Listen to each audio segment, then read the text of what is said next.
Stallion, today's podcast, we're going to break down what is the Wall Street way and why it's wrong. Now, you didn't get a chance to participate, but you have participated in the Wall Street way. I feel like I saved you. I threw you a stinking life preserver like 13 years ago that got you out of this. And for people who are trying to determine how do they get out of Wall Street, why is Wall Street bad? What are some of the conversations you're hearing on calls as people reach out to our company? Well, I'll go ahead and say this first. I'm sad I wasn't a part of this conversation because I had all the same thoughts going through my mind 15 years ago, right? Well, this sounds good, this whole different way away from Wall Street, but isn't Wall Street safe? Like, it's safe because there's all these other people doing the same thing. Like everybody can't be wrong. Right. So can I just keep some of the 401k? Should I get completely out of the 401k? I don't want to really take those tax penalties. I don't want the tax hit all at one time. Like what are those tax penalties? I mean, there's all these things going through my mind. What would people think if I didn't do this? What would people think in my HR department if I told them I didn't want the match because I didn't want to contribute money to this anymore? Because when they ask me why, I said, well, because it doesn't create passive income. And they go, well, how are you going to create passive income? What if I don't know? Right? What if I've not figured out what my investor DNA is? What if I don't know out of all the different options that are out there, which one are the best fits for me, both financially, but also in the way that I see the world? Yeah, those exactly. And by the way, if you'd asked me that 15 years ago, I had no answers, right? Yeah. I had no exposure to experts who already had built passive income portfolios in long-term rentals, short-term rentals, land flipping, e-commerce, like all these things that you and I've gathered over the last 15 years, those things were not easily accessible immediately. And they were causing me, to kind of hole up. Like, I don't really know what to do. I just know I don't want to keep doing what I've always done and expecting a different result. Well, I think that's what's wrong with Wall Street, right? It never encourages you to learn. It never encourages you to get out of that pain. It's just everybody else is in it. You just get to deal with it too, right? It's like sitting at a football game the other night, watching my nephew play. It's Friday night football in Alabama, but it is cold at night. Like it got down into the high 30s and everybody's just freezing and miserable, right? And you're just like, okay, well, this is what I'm going to do. No, that's not what I'm going to do. I'm going to stink and take a propane heater. And I was going to be the one sitting in there totally cool with having a propane heater, like pouring heat at me. And that's what it did. I was warm. Everybody else was freaking miserable. No, I'm not going to do it. Well, here's the key, Stallion. You and I know that it doesn't take 15 years to do this because you and I have already taken the pain of going and finding out what all these options are. We've found a way to present this in a way, not only through the podcast, but also through live events. We're about to have a live event coming up in the beginning of January. What are some of the things that people will be able to take away as a participant of that? Well, this is where all the question marks that we just got done talking about become exclamation points, right? Mm-hmm. I no longer have to wonder about my investor DNA because we're going to cover that. We're going to cover how that investor DNA then gets involved in these different passive income streams. Like maybe at that point you become clear and say, I'm going to either go all in on long-term rentals and I'm going to be able to get to meet people that will take a $25,000 investment and build $1 million portfolio of properties in 1 year. Like if that doesn't get you fired up, then we're probably talking a different language right now. Or maybe you want to build an e-commerce brand like one of our members, Daniel Espy, that's now created over $4 million of top line revenue in less than 2 years. Like you're going to be able to sit with the person who coached him one-on-one at this event. Like that's unbelievable value right there. Is it cool? Is it cool if I kind of give the giveaway here? Like what I love is that each one of these participants, each one of these speakers who's coming said, hey, how can we give back to your community? And they have offered to give one slot in a drawing within the event. We're going to draw live one slot each into one of their coaching programs that go from $10,000 all the way up to $35,000 to be a part of it.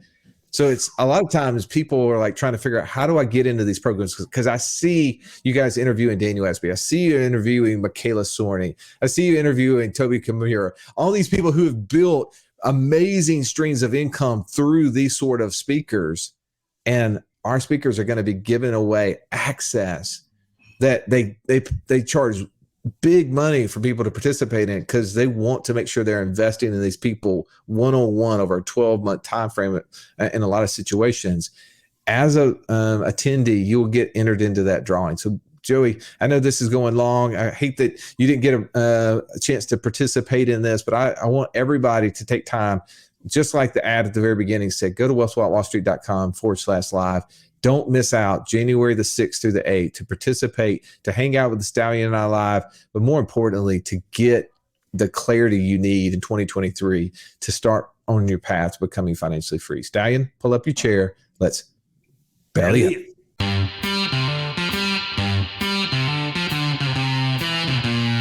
Welcome to the Wealth Without Wall Street podcast, your guide to understanding how to get out of the Wall Street rat race and start your own mailbox money lifestyle. Now, don't let these handsome Southern draws fool you. These financial minds are teaching our country to enhance savings, increase cash flow, and create passive income, all without the help of Wall Street. Are you ready to break through? Now here are your hosts, Russ Morgan and Joey Murray. Welcome into the Financial Freedom Roundtable, where each week we break down complex financial topics so that you can more easily understand them and, more importantly, take action on your path to becoming financially free. If this is your first time joining us, welcome. Grateful to have you in the room. I'm Russ Morgan. They call me the idea guy, mostly because lack of follow-through guy or bad internet guy just didn't sound so cool. Now, enough about me for a second, though. I am thankfully sitting around the table with some of the greatest financial coaches in North America. To my left, I got Mr. Incredible. His superpower is speed to financial freedom. The real beauty of that speed is it's contagious. My man, JD Hill. Say hello to your fans, JD. Hey, fans. Hey, Jamie. Thanks for waving back, buddy. Always. I like that. I like Jamie. We should have invited him a long time ago. We should have, man. I'm grateful that he's in. I'm grateful that he's here. But he's another really rainmaker. Quickly, before we get to Jamie, can I press pause and ask you one question? Ask me anything. What exactly is the Wall Street way and why is it wrong? That's a loaded question. And I am ready to load that gun and fire it. Listen, the Wall Street way, because I used to be a part of that Wall Street way, is designed to where only the people managing the money make the money. Like, let's just call it what it is, right? Only the people that are making money in this deal are the ones at the top managing the money. Listen up, everybody. This podcast is going to be lit, is what the kids say, because this is definitely coming off the top rope. A lot of conversation that needs to be talked about today, right? Especially of all days, whenever we see the markets completely in flux, we see interest rates through the roof. We see confusion at the kitchen table. Man, I'm so grateful that we're going to be talking about this. But don't stop with you. Let me get over to your left. I got a true financial Sherlock Holmes of our day. No problem too difficult to solve. If I'd only known him earlier, I'd been so much richer. Said everybody, Mr. Downtown Ernie Brown. Nice to see you, Ern. Man, good to be seen. Glad to be here. This is like, everybody should know this. If this is the Wealth Without Wall Street podcast and we're talking about Wall Street, we kind of know how this is going to go. This is no gloves, bare knuckle boxing today. How fun is that? Yeah, this is street fighting, man. This is, when I was a kid, you'd have just a couple of these battle rumbles, the WWE type stuff. Man, fun times on the trampoline for sure. Have some smackdowns. I know what you're talking about. All right, well, let's get around the table here. You got the retiree of the group, Mr. Catch Me If You Can, when he's not killing bears with his bare hands or spear diving for tunas. Right here, dropping gold nuggets, the one and only Mark Caragucci. Welcome, Mark. Good afternoon. And, if we're talking about, the Wall Street way and why it's wrong, I just had a very nice sum of money transferred into my account after a off Wall Street lending deal just came to fruition. So that was pretty nice because the alternative, right, the Wall Street way, which is what we're talking about, in my opinion, can be encapsulated into the phrase of give me your money and just be thankful that I took it.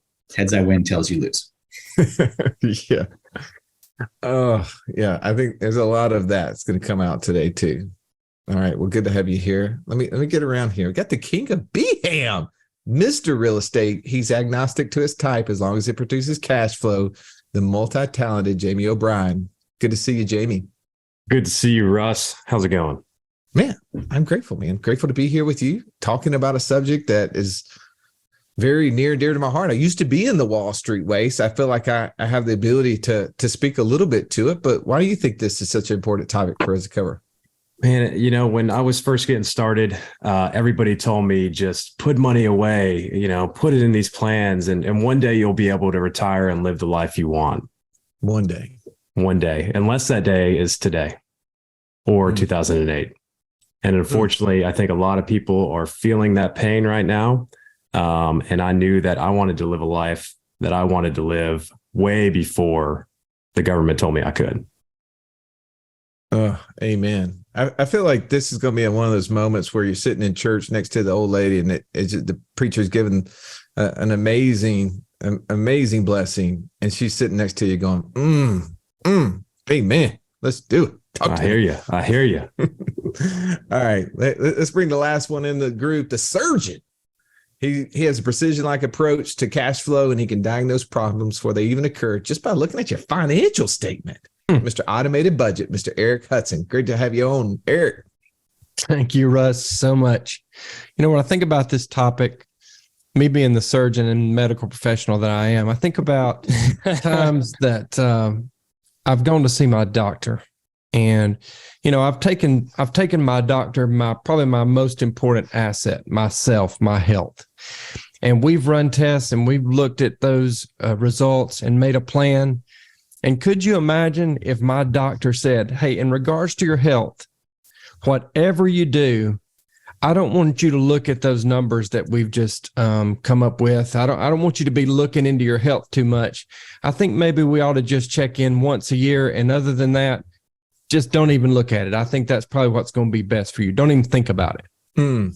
Would you believe that is the exact advice of one of the top 5 financial firms to a very close personal family friend of mine who has $1 million invested with them? Hey, please don't be looking at your money every day. Please don't looking at your investments every day. I fear for your mental health if you do that. Oh, goodness. I mean, apply that scenario to any other situation in your life, and you would go, oh my God, no, that's not going to be okay with me.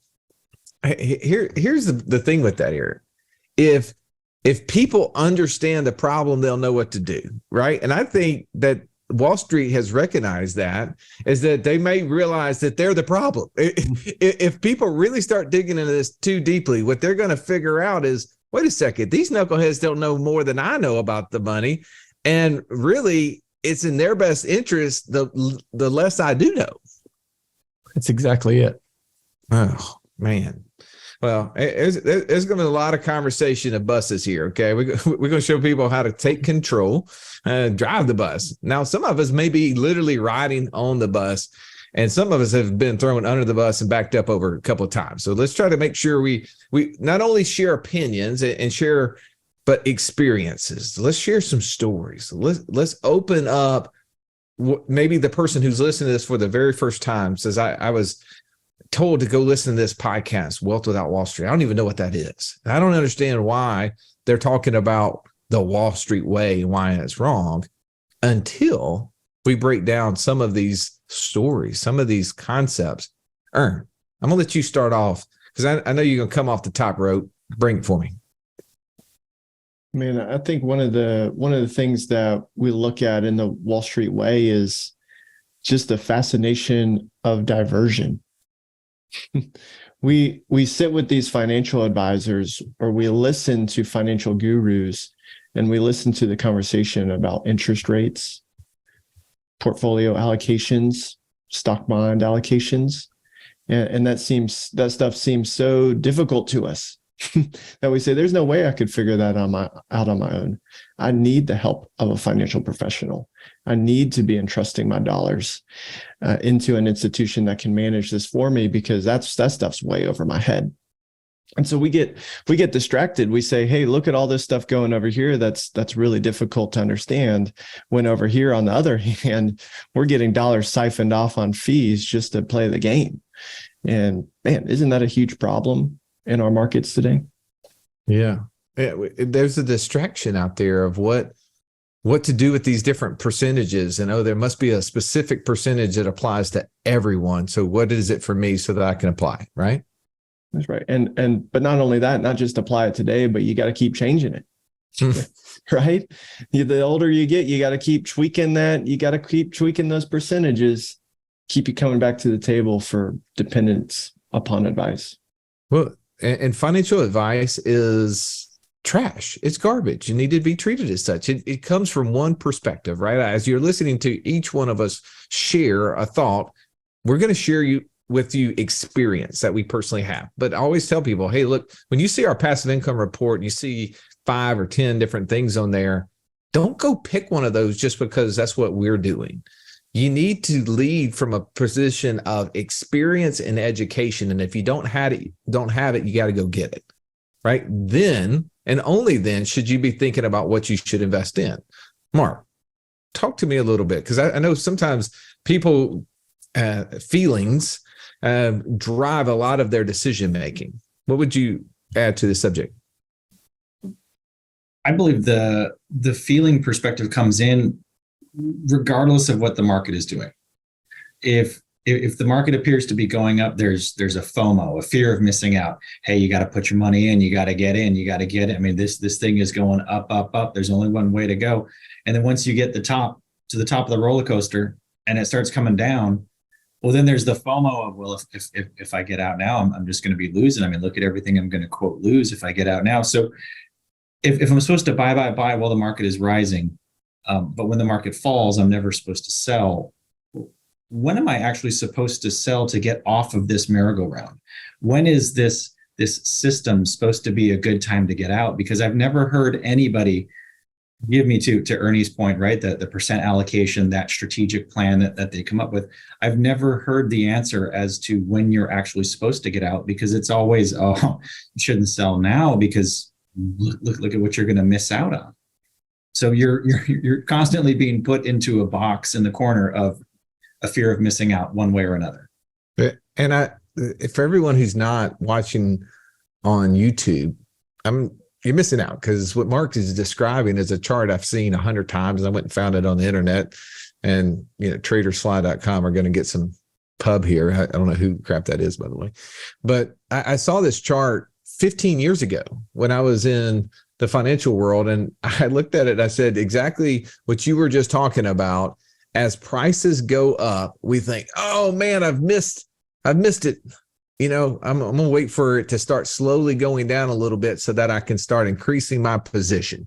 Right. And as it continues to drop, it's like, oh man, I tell you what, whenever it goes back up, I'm going to go ahead and sell at that point. And then they watch it all the way to the bottom and they go, oh, good thing I sold everything.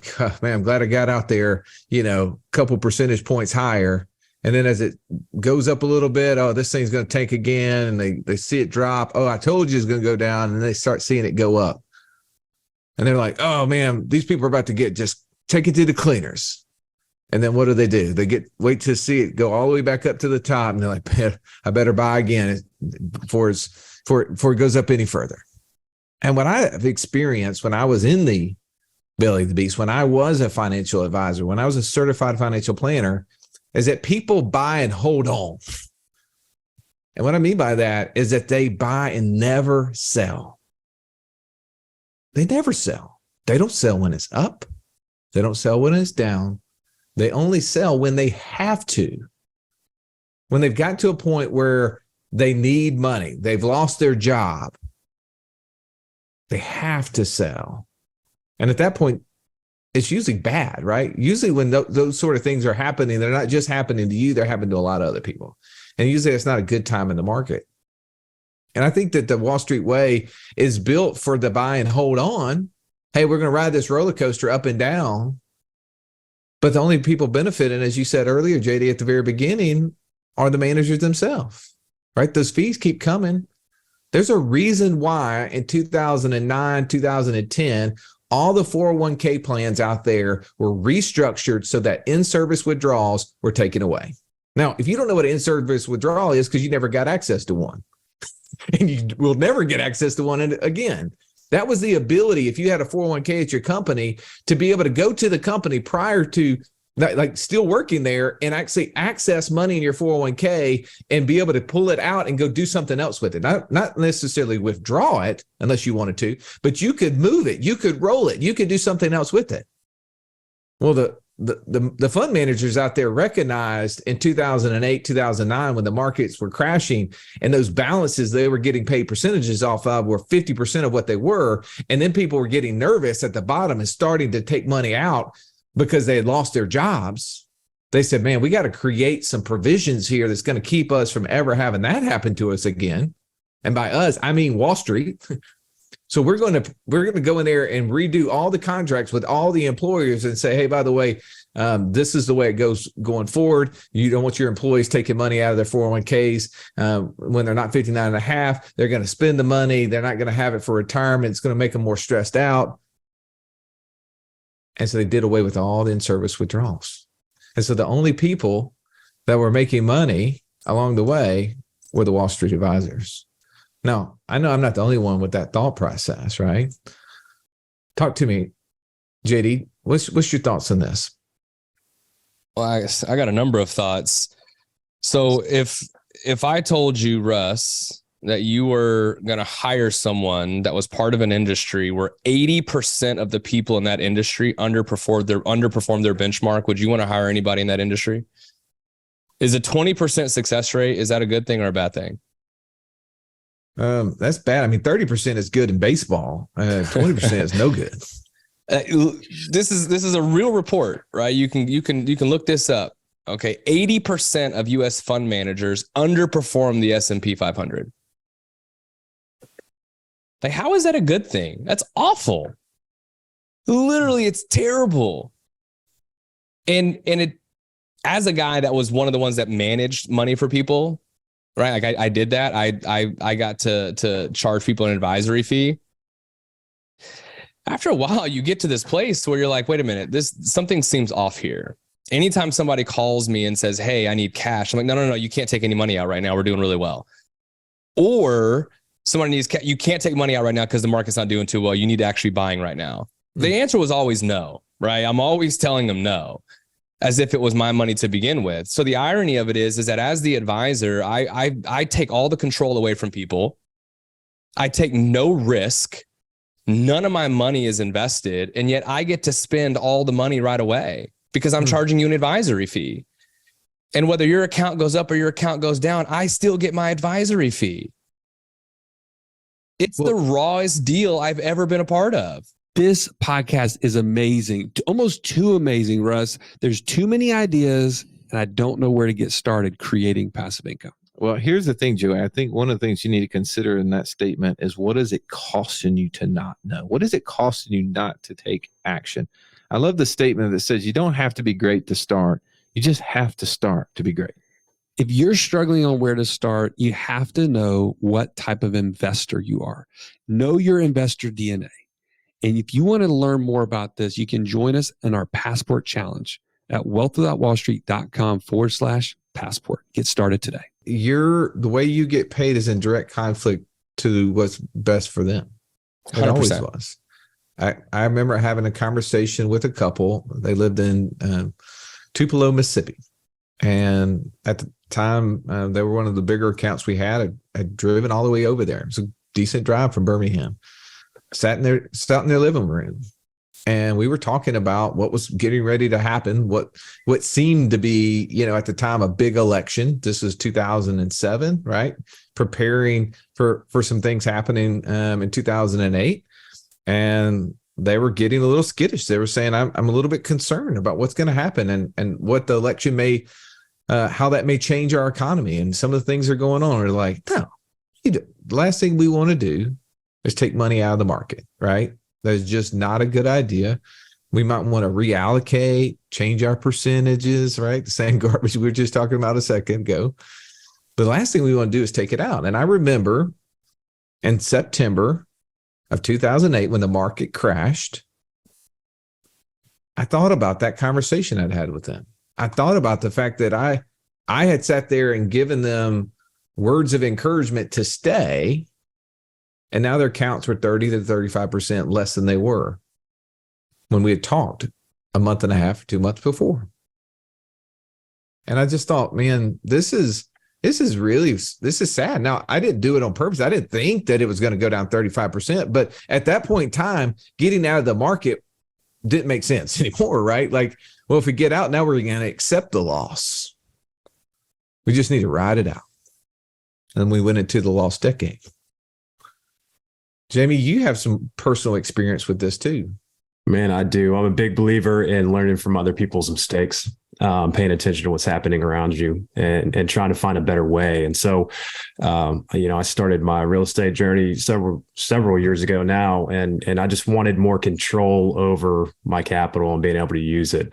And that story comes back to 2008. The old saying goes, fool me once, shame on you, fool me twice, shame on me.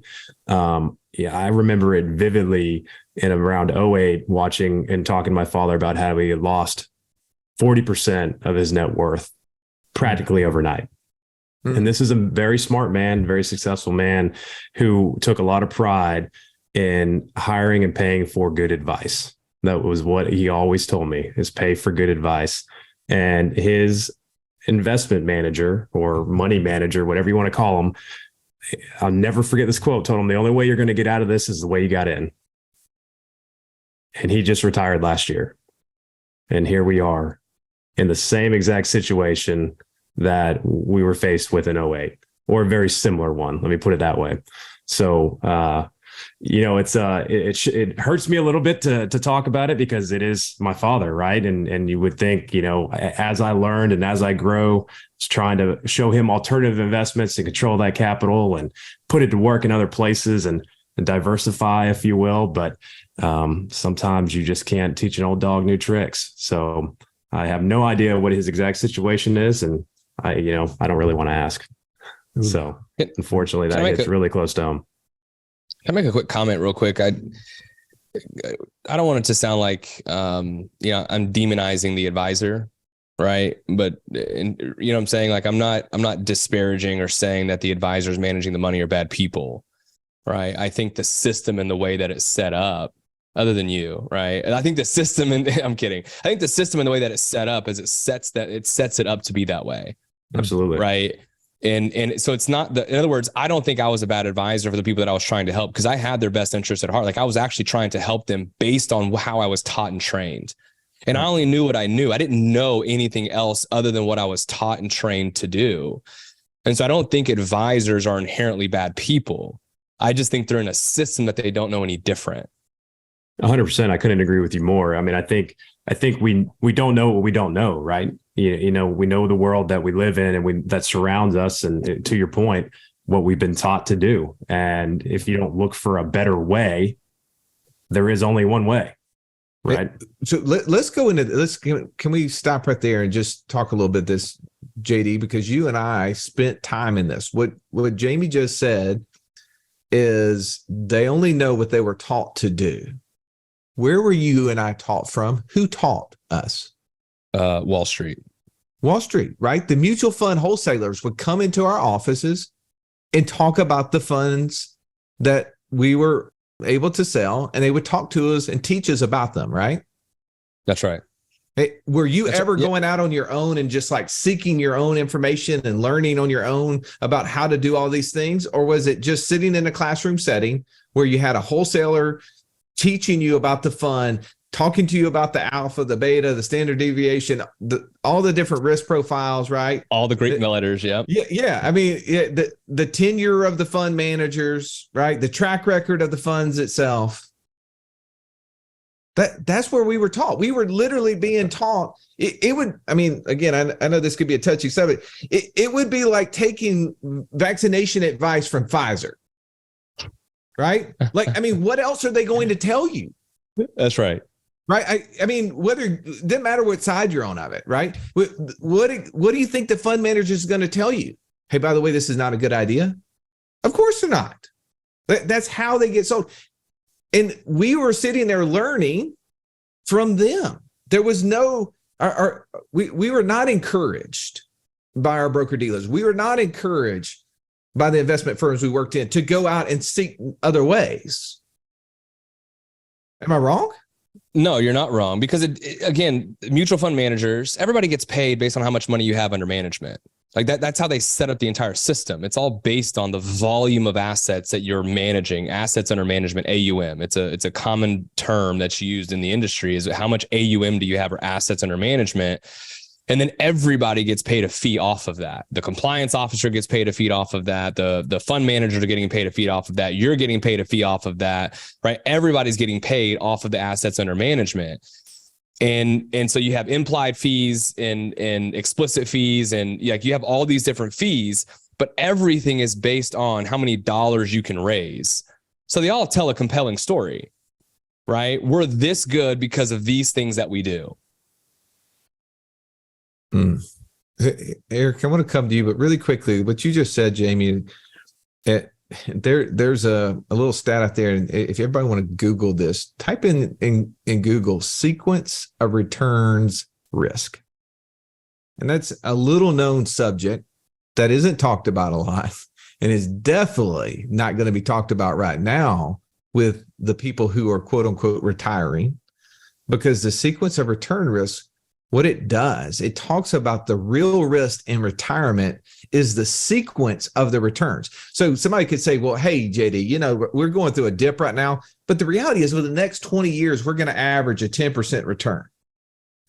But yet in the first 2 to 3 years, if you experience negative returns in retirement, your portfolio will nosedive because of sequence of return risk. The importance in the timing of when those returns happen as a relationship to you pulling money out.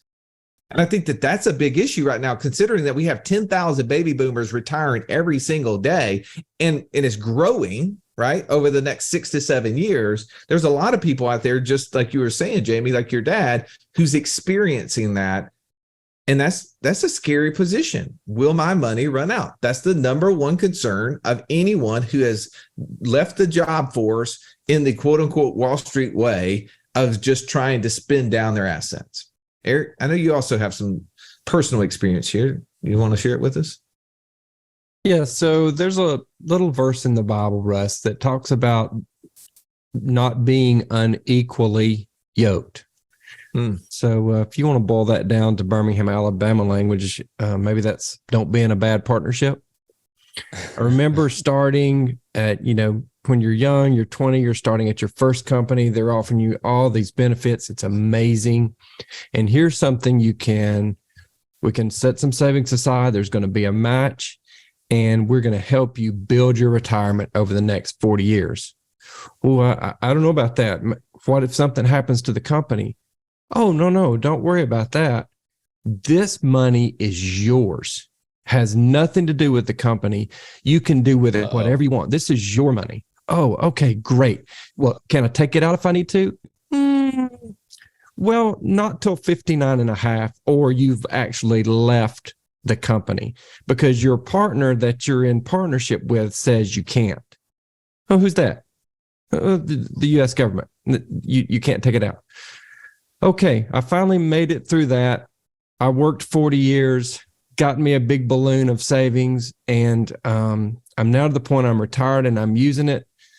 But remember that graph you just showed where the market's moving up and down and people don't know when to sell or whatever? Well, the good thing about that graphic was that you had a choice, at least on that graph, when you could sell.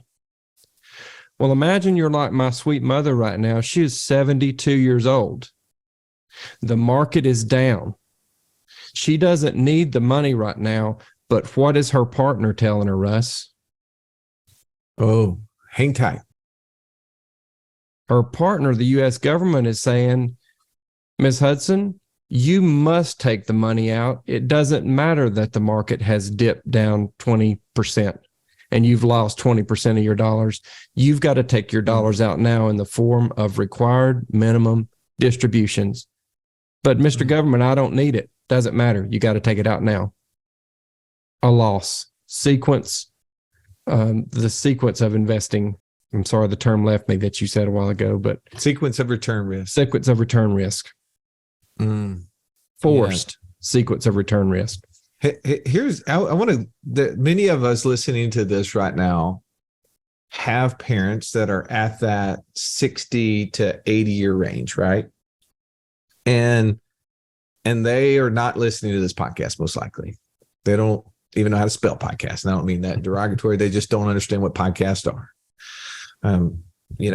Joey made the joke about our moms downloading this podcast 1 million times. That's how he hit 1 million. And I can't lie. I don't think my mom's ever listened to the podcast, so she didn't know how to open the app.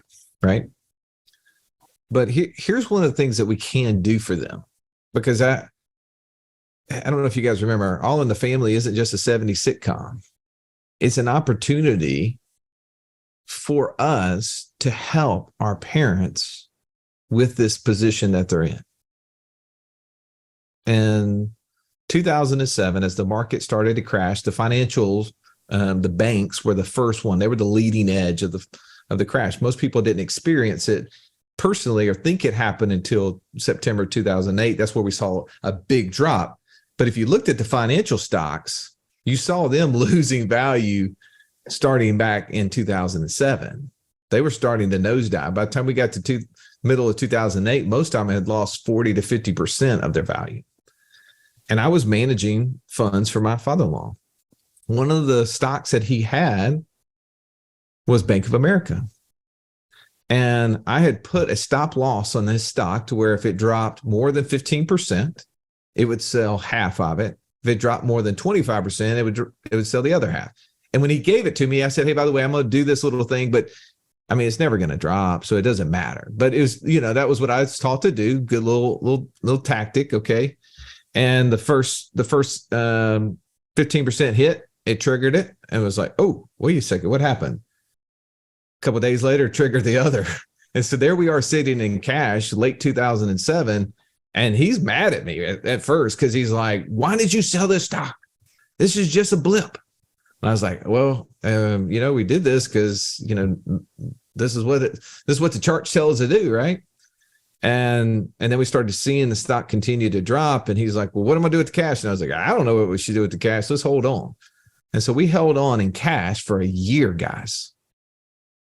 My wife starts a dental practice in December 28th, 2008.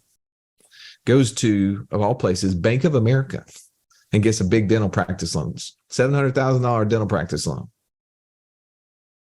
January 6, 2009, I'm sitting in a conference in Orlando, Florida, listening to a man named Nelson Nash talk about how we can become our own banker, how we can get rid of the snakes and dragons, as you like to talk about the banks.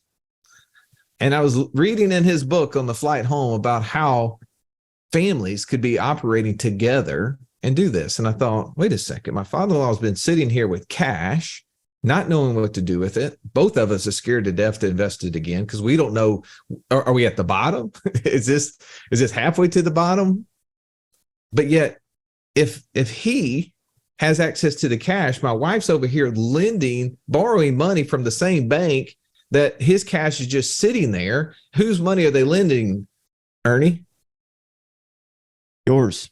They're lending my father-in-law's money to his daughter at 7.95%. And what do you think, Eric, they were paying my father-in-law on all that cash he was sitting? Do you think they were paying him 8.5%? They're paying a little less than that. Yeah. So here we go. I got I got my father-in-law sitting in a cash position, my wife borrowing money for her business. And I said, let's put this thing together and let me show you how to do it. And we set up a legal agreement, did all of the arrangements with the insurance companies to collateralize the loan in case the place burned down. We set up an insurance policy on my wife that he's funding with the payment that she was making to Bank of America, starts making it to him. And we start stacking cash in a place that he can access. Now, what have I done? I've taken him out of a position of earning zero and being very scared and concerned about what investing would look like for him in the future, to a position where now he is earning a guaranteed rate of return from my wife. And who do you think my wife wants to make the payment to, Mark? Bank of America or her dad? Family. It's all about Ken. 100%. Because here's the key, is that if he doesn't spend all the money that she repays him, who's going to get access to some of that money? All in the family. Yeah, it's going to be all in the family. And I think that there's an opportunity here that you're learning about how money works. You're learning how to become a better investor. You're learning how to build passive income streams, yet your parents aren't. And they don't want to learn. Most of them don't want to learn. But there's an opportunity for them to be able to invest with you. And you shouldn't take that lightly. You need to have the experience to do that responsibly. But as you do that, you should be talking to them and helping them get money out of these banks earning 0 to 2.5% or 3%. I know rates are increasing, so maybe they're getting 3.5%. But still, that's a fraction of what you might be learning how to use it to make, right? So that's going to be my final thought. Mark, I'm coming to you. We'll get everybody's final thought. We'll wrap up. Final thought, I'm going to circle back to my original thought, which is FOMO.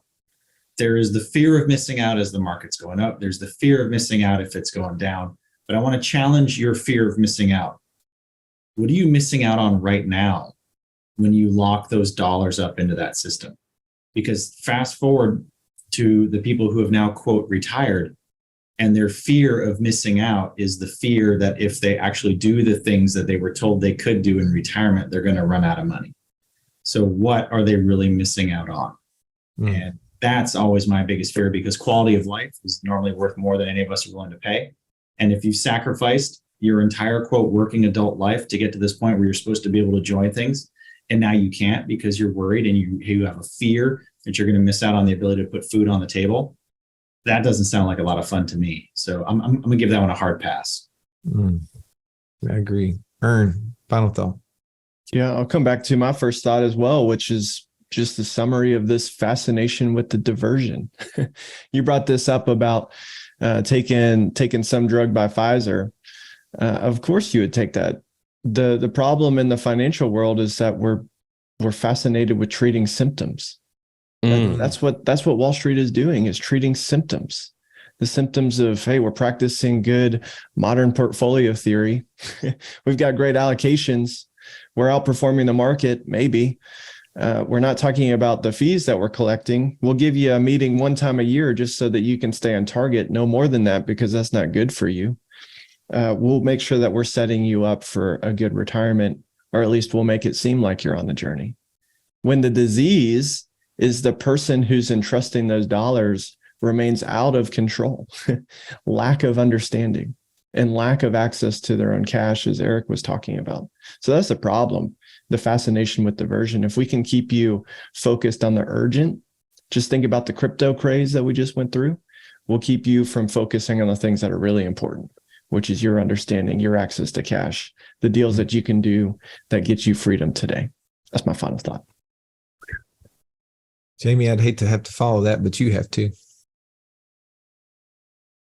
That is a tough one to follow, Russ. Ernie, that was deep. You know, my final thought, Nelson Nash always says, and for me, if I get this a little backwards, but if you know the problem or understand the problem, you know what to do.